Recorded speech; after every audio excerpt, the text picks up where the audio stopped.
Bonjour amateurs de savoir inutile. Pour célébrer mon nouveau décor, voici rien que pour vous un tout nouveau générique.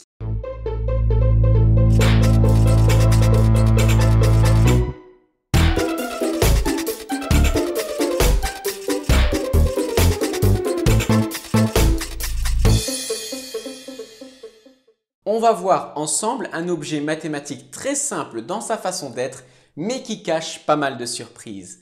Ensemble, on va parler du triangle de Pascal. Non, pas celui-là. Carton jaune, t'as déjà fait cette blague dans une autre vidéo. Ok, désolé. Le triangle de Pascal, c'est cet empilement de nombres avec à son sommet un 1 et qui est construit de sorte que chaque terme est la somme des deux termes juste au-dessus. Par exemple, là, 3, c'est 1 plus 2. Et ici, 6, c'est 3 plus 3. En soi, c'est pas très compliqué, mais vous n'imaginez pas tout ce qui se cache derrière cette pyramide. Illuminati. Tout d'abord, remarquons que le triangle est parfaitement symétrique.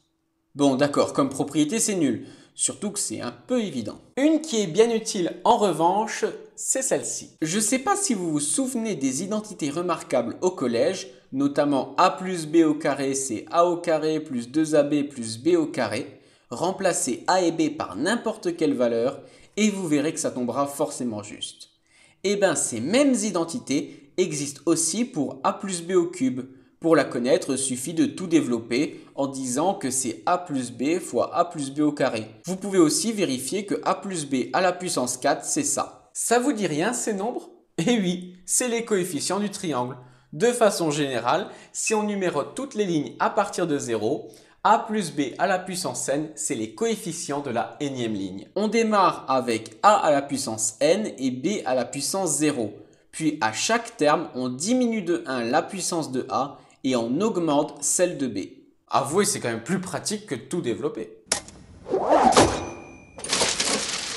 J'en ai placé 17,5% au bout du trésor à un an et on s'y cave. Une autre propriété sympa, c'est celle de la planche de Galton. C'est une planche en bois triangulaire avec des clous, duquel on lâche une bille. J'avais montré dans une de mes vidéos qu'on avait plus de chances de tomber sur le réceptacle du milieu que ceux aux extrémités, contrairement à ce qu'on pourrait penser de prime abord. Tout simplement car pour que la bille aille à l'extrémité, il faut qu'elle longe le bord sans jamais une seule fois dévier, sinon c'est mort. Alors que pour les autres, il y a plusieurs chemins possibles. Et bien pour connaître le nombre de chemins pour un endroit précis, il suffit de faire le triangle de Pascal et de regarder le nombre qui correspond. Toutes ces propriétés découlent d'une seule qui est fondamentale à ce triangle, ses propriétés combinatoires.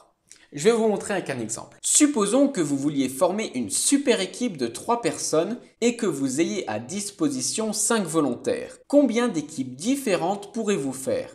La réponse c'est 10. On le calcule de façon très simple avec cette formule 3 parmi 5 qu'on calcule comme ça. Mais si on veut, pour calculer k parmi n, on peut regarder le kème terme de la nème ligne du triangle. En fait, sans s'en rendre compte, faire des identités remarquables et laisser tomber une bille sur la planche de Galton, c'est la même chose que de former des équipes.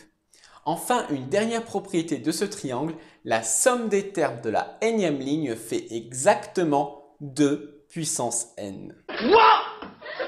Dites-moi pas que c'est pas vrai! Comme ça, on finit en beauté. Mais il y a évidemment plein d'autres choses à dire sur ce triangle. N'hésitez pas à les découvrir par vous-même, mais surtout, n'hésitez pas à briller en société. À plus!